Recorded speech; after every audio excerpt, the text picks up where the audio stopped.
యాక్చువల్గా మీకు ఇక్కడ అంటే నిన్న మొన్న కూడా సంఘటనలు నేను కూడా చూసా.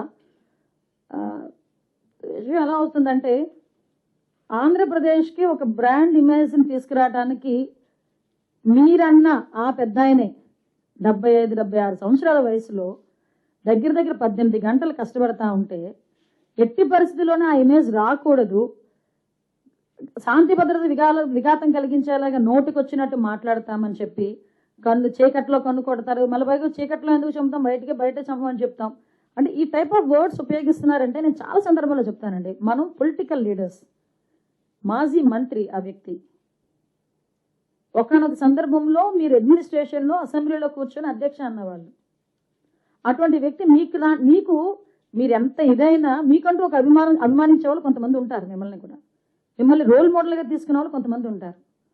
సో మీకు ఒక వయసు వచ్చింది, ఇంకొక పోటీ చేసేదంత కొడుకున్నాడు అంటే మీరు ఒకరికి ఆదర్శంగా ఉండాలి అన్నది పోయి ఏదో ఏమీ లేనాకు ఎగిరెగిరి పడుతుందట, అన్నీ ఉన్నా కనివని ఉంటుందట. అది ఏమీ లేనాకులాగా కూర్చుని ఇష్టానుసారంగా అలా ఎలా పడతా ఉంటే చూస్తూ ఊరుకుంటారు అనుకుంటే అలా.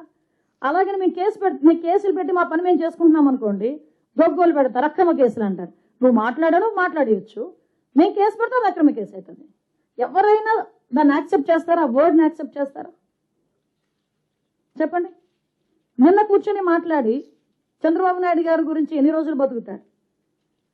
నాకు అర్థం కాంది, 4-5 ట్యాబ్లెట్లు వేసుకొని ఉదయం లేస్తే 4-5 ట్యాబ్లెట్లు మింగి 10 సంతకాలు పెడితే 11వ సంతకాన్ని చేతులు ఉనికిపోయే వాళ్ళు కూడా చంద్రబాబు నాయుడు గారి వయసు గురించి మాట్లాడుతున్నారు ఈరోజు. చంద్రబాబు నాయుడు గారు వ్యక్తిత్వం గురించి మాట్లాడుతున్నారు.